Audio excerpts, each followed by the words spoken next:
before we go much further, actually, I want to thank our funders and our co-hosts and sponsors.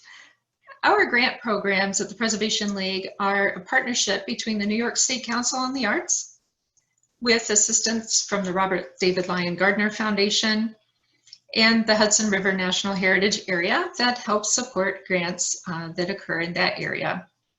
We also had some help today from Preservation Long Island and the Association of Historical Societies, Museums, and Historic Libraries on Long Island in helping spread the word. So if you enjoyed this presentation, I encourage you to keep in touch with us through our newsletter. You can sign up on our website or become a member, and I'll have some information at the end of the presentation on how to do that. So from here on in, you'll see my slides, and again, you'll receive these slides at the end of the presentation in case you want to review them later. This webinar will also be available for viewing on our website later on. A little bit about the Preservation League. If you're not familiar with us, the Preservation League of New York State is the statewide nonprofit working for historic preservation. Our service area covers all 62 counties from Manhattan to Buffalo, Jamestown, Watertown, Binghamton, Ithaca, and everywhere in between.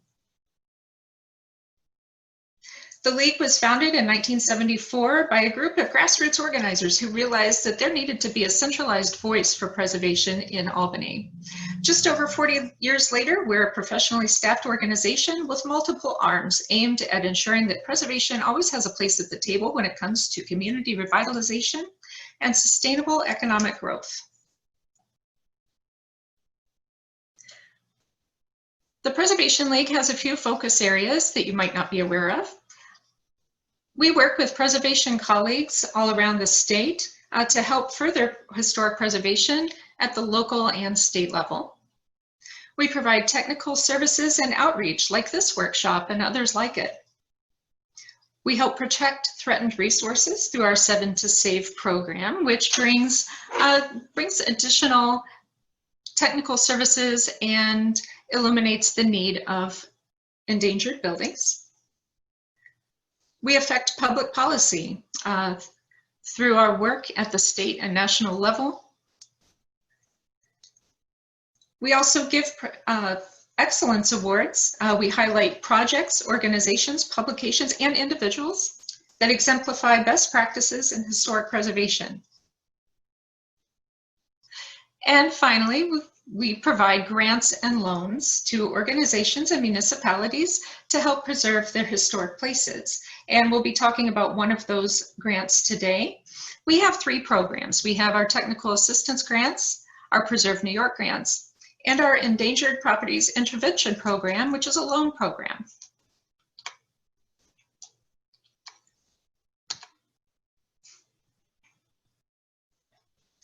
Our grant programs, again, are a partnership with the New York State Council on the Arts. And this year we have assistance from the Robert David Lyon Gardner Foundation to help fund technical assistance grants on Long Island. Our TAG grants occur in the fall, and our Preserve New York grant program takes place in the springtime. The upcoming deadline for our TAG grants is October 19th, so you've got a few weeks to prepare for that. Last year, we funded technical assistance grants all across the state. We gave out 11 grants in 11 counties, just almost $42,000 awarded for the following project types. And you can see building condition surveys, engineering structural analyses, feasibility reuse studies, specialized conservation studies, building code analysis, and a handicap accessibility study were all funded in 2019. 4 of those projects occurred in the Hudson River Valley National Heritage Area. Today we're going to focus on the technical assistance grants. So eligibility information includes nonprofits and municipalities are eligible to apply for our TAG grants. The applicant needs to have a long-term lease on their building, and that lease being with a nonprofit or municipality, or they need to own the building. Your building needs to have an arts or a cultural purpose. This is partially because of our partnership with the New York State Council on the Arts. So we want to focus on buildings that are serving our communities with arts and cultural programming. Our TAG grants max out around $4,000. We require a 20% cash match from the applicant. The eligible project types for a technical assistance grant includes building condition surveys, looking at specific issues in a building, engineering structural analyses, feasibility reuse studies, specialized conservation studies, handicap accessibility studies, and mechanical, electrical, and plumbing analyses. Today, we're going to focus on the first three of these project types so you can get an idea of what kind of projects your building might need.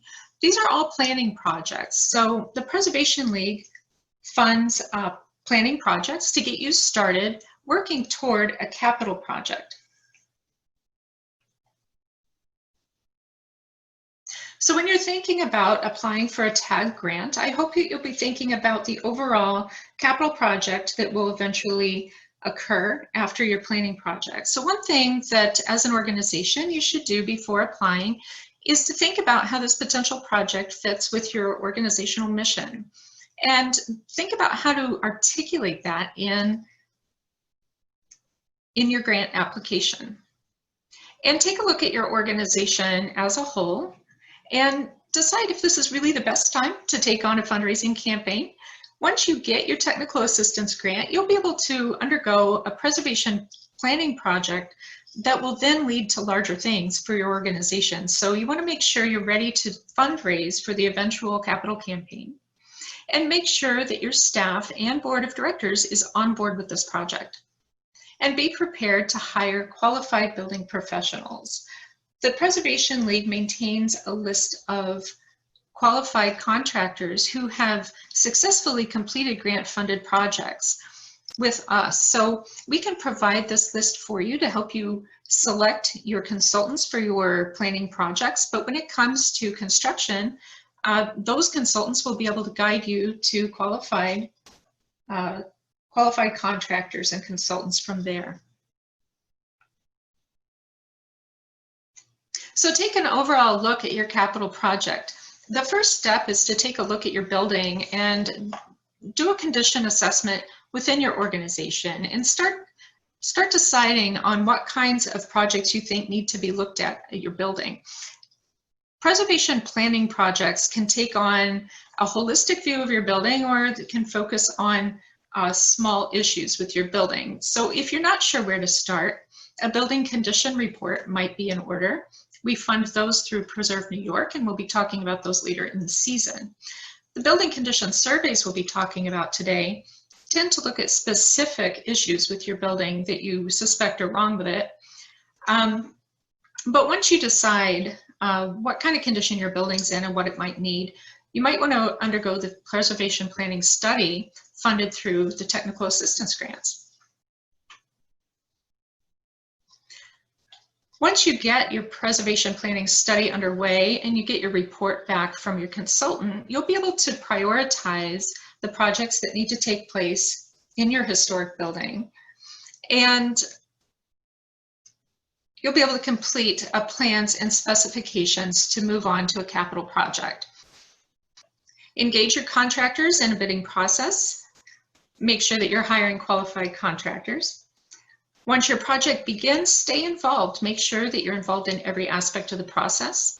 And finally, once your project is completed, you'll be able to file a report on your project. As I mentioned, today we're going to take a look at three project types, and in our spotlight today is the Akin Hall Association Building Condition Survey. The Akin Hall Association oversees the Akin Free Library. This was built between 1898 and 1908, and the building is still active in use today as a free library, research center, and museum. They also host other events in the building. The building's a unique mix of late Victorian and Moorish architectural styles and was designed by J.A. Wood. And the library has a three-phase clock on the top that we'll be talking about later that was the object of another study. But for this building condition survey, The Akin Hall Association turned to the Preservation League for a tag grant of $3,000 to take a particular look at the windows in this building. They were starting to show some issues and they weren't really sure where to begin on preserving these windows.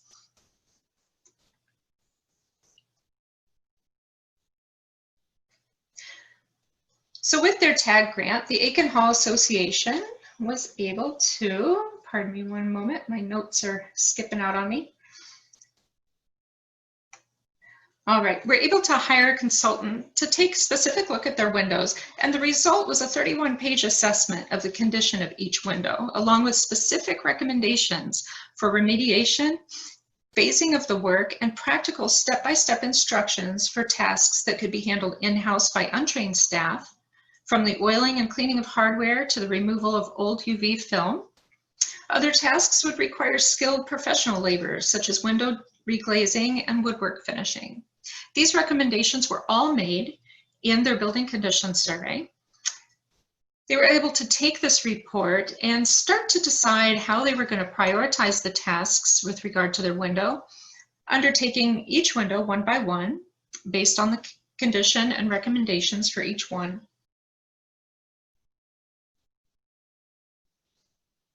And you can see here a couple of sample pages from their building condition survey report.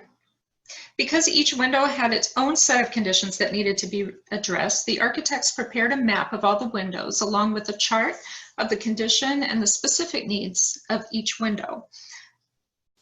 Now, so far, this project is still in its planning stages. They've got the report in hand and they're confident in what they need to tackle with regard to the windows in the Akin Hall Library. In order to move forward, this project needs some additional funding. So now that their building condition survey is finished and they have a roadmap forward for their building, they can begin to plan the actual brick and mortar work of preserving these windows. And as pointed out in the report, some of the work can actually be undertaken by staff and volunteers. Like a lot of organizations, the Akin Hall Association has a small staff of part-time workers, and I mean to say part-time worker. So, some of the challenges that face organizations once their planning studies are finished is getting enough manpower to actually undertake these projects, and fundraising for the projects as well. So these are two of the things that are in progress at the Akin Hall Association. Overall, their building is in excellent condition and they were able to obtain an engineering structural analysis from the Preservation League tag grant program as well. So 1 year after taking a look at the windows, they stood back from their building again. And although the stone and steel structure is in pretty excellent condition overall, they noticed that the cupola might need some attention. So they obtained an engineering and structural analysis from the Preservation League. They were able to hire a qualified architect to come in and take a look at the structure on top of this building. Now, what made it a little bit vulnerable is that the cupola is made of wood or copper-clad wood and hollow brick masonry, and it's on top of this stone and steel structure. So they wanted to make sure that the cupola could still withstand the weight of the clock that's situated in it. The Seth Thomas clock at the top has some heavy weights that are being supported by this structure. They wanted to make sure everything was okay with that. A little bit of background on the building itself. The Akin Hall Association had established a good track record of taking care of this building over the years. In 2006, they addressed a leak issue in their roof. With the help of a grant and a capital campaign, they raised $260,000 to replace that roof. Once it was repaired, they were able to take a slower approach to the rest of the building, addressing issues as was put forth in their planning studies. And now they have in hand a master plan for the care of their building, thanks to these 2 tag grants. So I want to invite any questions you may have about building condition surveys and engineering structural analyses. We fund a wide range of both of these studies. We looked at one building condition survey today, historic windows. This was the emphasis of that study. A building condition survey can look at any number of issues in a building. This is only one of them, but this is a really nice example of that specific type of issue that a building condition survey can look at.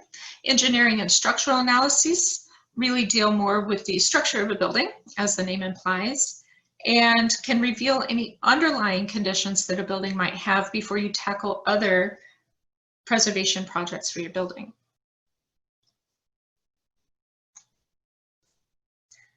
Now, the third project we're going to look at today is a feasibility reuse study. This is one of the project types that we fund through our technical assistance grant program. One of my favorite examples is the Cazenovia Public Library in Madison County. They received a $2,700 grant for a feasibility reuse study of a historic barn alongside their library. So the Cazenovia Public Library, it provides an important public service to the residents of Madison County, and it's housed in a circa 1830 building. This public space is used for book circulation, cultural programming, events, and meetings. But the success of some library events had been limited by the size of the space, and they were looking to expand into this historic barn.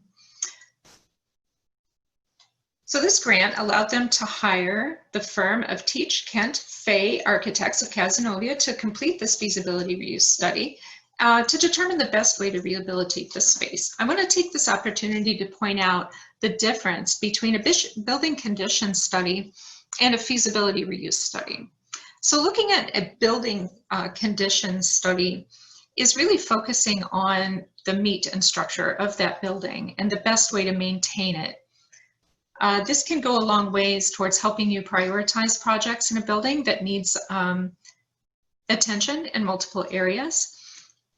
A feasibility and reuse study, on the other hand, takes more of a look at your programming. So when your organization is looking to its historic building to help fill its programming needs, an architect can come in and do a feasibility reuse study to help you design a space in this building while maintaining the historic character of the building in order to best serve your programmatic needs.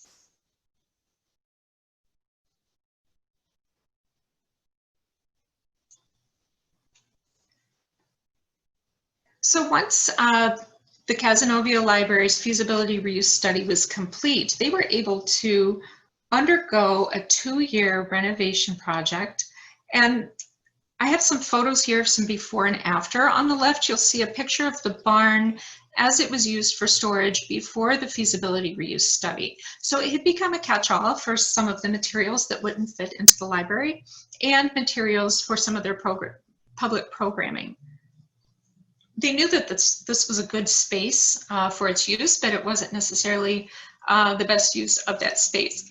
So once their feasibility reuse study was able to redesign the space in their building, they underwent a campaign to renovate the building. You can see on the photo on the right, they're installing a subfloor. They installed insulation, improved lighting, and really turned the space into more of what they were needing for their programs. Here's a before and after of that same space. Storage on the left and storage on the right. A little more usable storage, more accessible, better lit.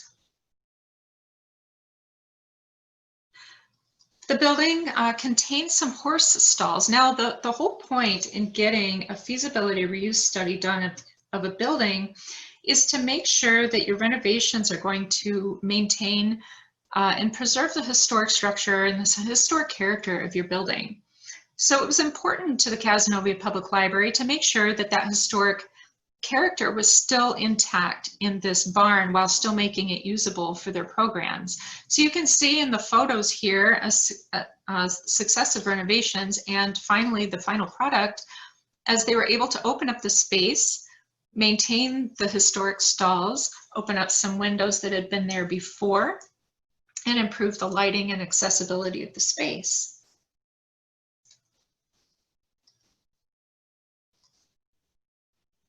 And here's an overall before and after picture. You can see the accessibility of the space had been improved, lighting was improved, the entrance was improved, and the space became useful for public programming. Now, the funding for the capital project was made possible through a New York State construction grant for libraries. They sought approval and they got approval from the State Historic Preservation Office, and that's another good source of funding if you're not sure how to fund your brick and mortar projects. Funding was also obtained through their Friends of the Library group and through a bequest. So as you can see, funding for these renovation projects can begin with a TAG grant and a successful preservation planning study and move on from there to become somewhat of a puzzle of funding options. Grants, fundraising, friends groups, and individual gifts can all help contribute to a successful project. I want to thank Betsy Kennedy for providing these before and after pictures of the Cazenovia Library and the happy story of their renovation. And as she said, it all started with that TAG grant from the Preservation League.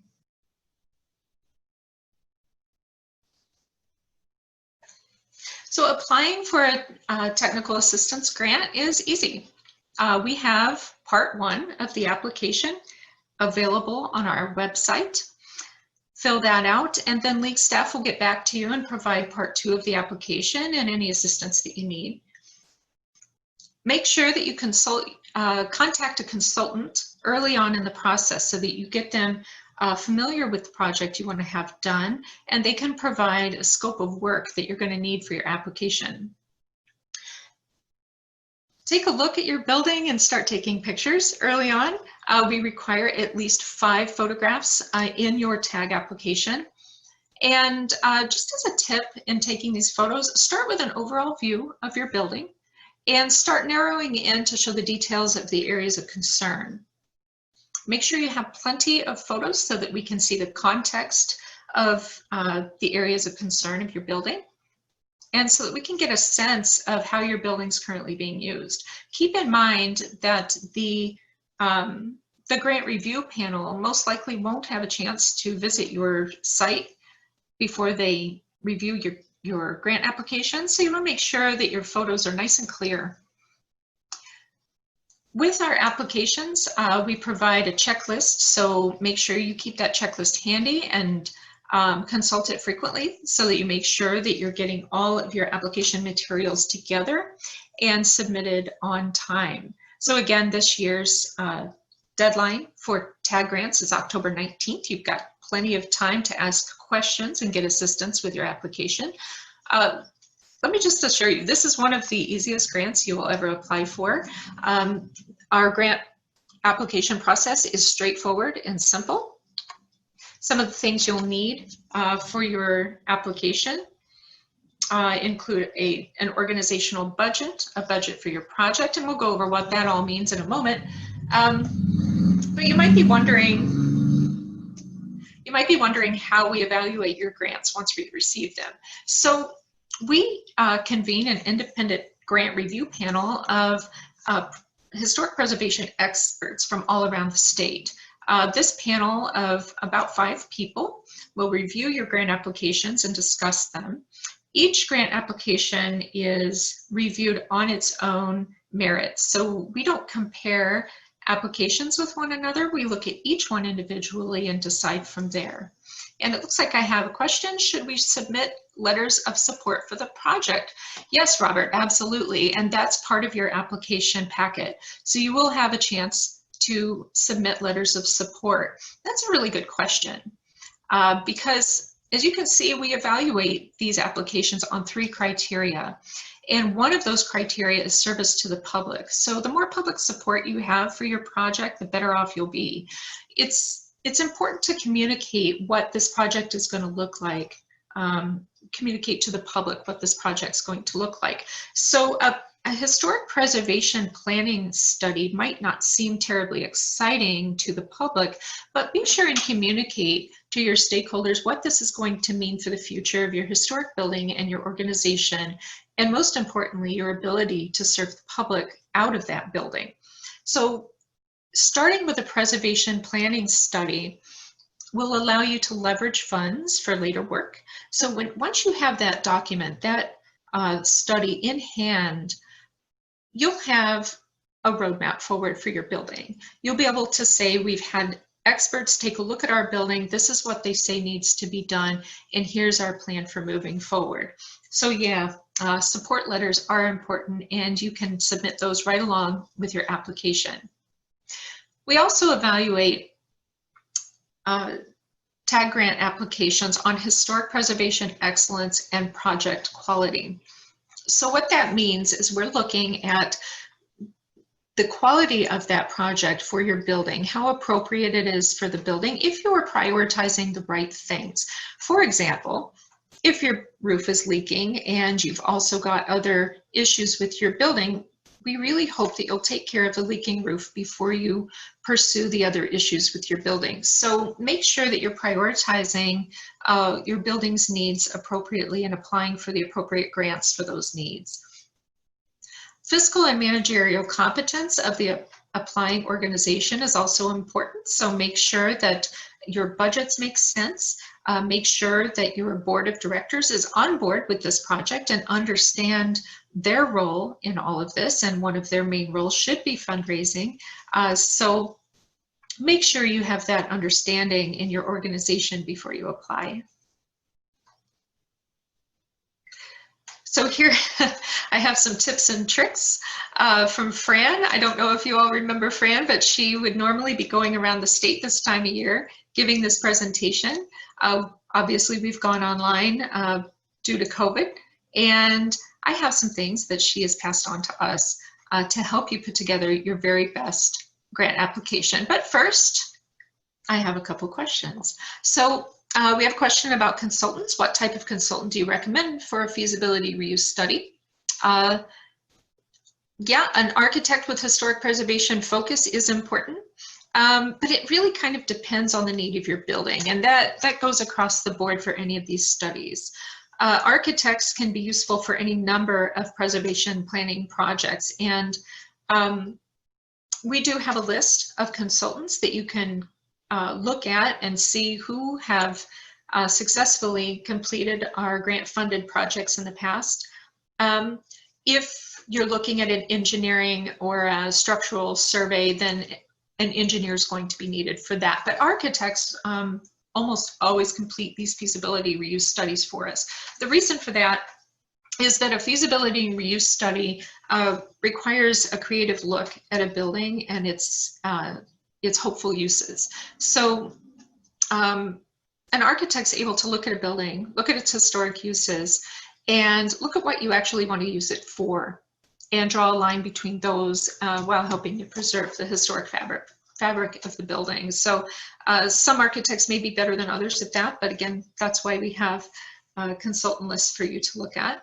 And then another question, can reuse studies also look at market, economic feasibility, or strictly building reuse itself? Now, actually, market and economic feasibility should be part of your feasibility and reuse study, so absolutely. And another question from Carol, what's the timeline, time frame to complete work for this funding cycle? That's a really good question, Carol. We don't really have a timeline for this per se. You have the time that you need to work on it. In other words, you don't have to complete your preservation planning study in the next year or the next 2 years.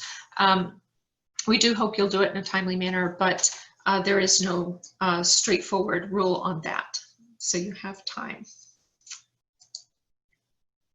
All right, so in completing your application, be sure and look at the checklist that we provide. Make sure that you have all your materials together. Review the grant guidelines carefully too, and these guidelines will also help you structure your summary letter. Each application does require a summary letter. Once you get your head wrapped around your project and what it's all going to mean for your building and your organization. It's not hard to put together, but we can help you with that. Be sure and follow the instructions carefully.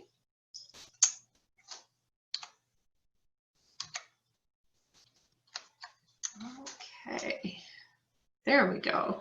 Pay attention to your budgets also. So when I talk about the project itself, when you're applying for a TAG grant, you're applying for the preservation planning study portion of your overall project. That's the budget that we're referring to, just simply the budget needed for the TAG grant funded portion. So this can be provided by your consultant of choice. This will be the budget for the actual building condition survey or the actual feasibility reuse study. What we're not interested in seeing is the budget for your overall capital expenses for restoration and rehabilitation work. So, you know, you should have an idea of that budget, and your planning study can also give you an idea of what the whole thing is going to cost eventually, but that's not what we need in the project budget. We simply need the budget for the work that your architect or engineer is going to do in this planning study. If you have questions about this, don't hesitate to contact us. We're always happy to help you put together what you need.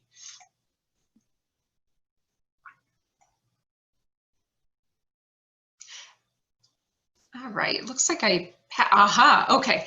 Organizational budgets are also important. So you're going to submit 2 budgets with your grant application. Your organizational budget is simply an income and expenses report for your organization. We want to see how money is coming in and what it's being spent on. What portion of your budget is spent on building maintenance, for example. So make sure that your board can get this together for you ahead of time. This is a fairly short budget. Municipalities are certainly not required to submit a budget for their entire municipality. Please don't do that.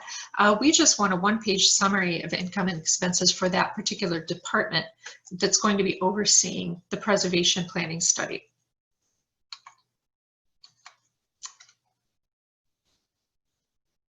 And once again, make sure that your images are good quality images. Make sure you have at least 1 overall photograph of your building, and then narrow in on the parts of your building that need attention in this preservation planning study. So we know exactly what the consultant's going to be looking at and the relevant images to help make our decision easier. Now, once again, please remember that the grant panel probably won't be able to make a visit to your project site ahead of time. So make sure your photos are nice and clear. And we're always happy to answer any questions you have. You can email grants@preservenys.org with any questions, or you can give us a call.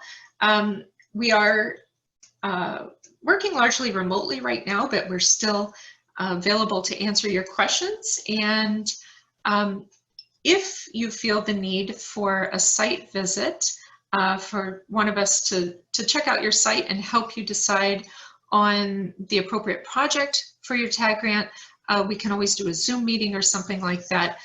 We're being pretty creative in these unprecedented times, so we can help you out in a number of ways. And once again, when you're looking at submitting your TAG grant, make sure that your application is complete. We won't toss out your application if it is lacking a few things, but it'll certainly make it more difficult to review and probably will cost you some points. So you want to make it as clear and complete as possible. Your deadline's October 19th to submit for your TAG grant. And I'm checking for any additional questions. If anyone has any more questions, I'd be happy to answer them while we're online. If you think of something later, you can feel free to reach out to us. Stay connected with the Preservation League on social media. You can email info@preservenys.org anytime. If you enjoyed this presentation, please consider becoming a member of the Preservation League. We certainly appreciate all your donations. When you receive the PDF version of this presentation, these links will be live, so you'll be able to click on them and check out our website. Yes, Robert, yes, the application is submitted entirely online. It's an easy process, I promise, and if you need any help with it, we're always available to help out.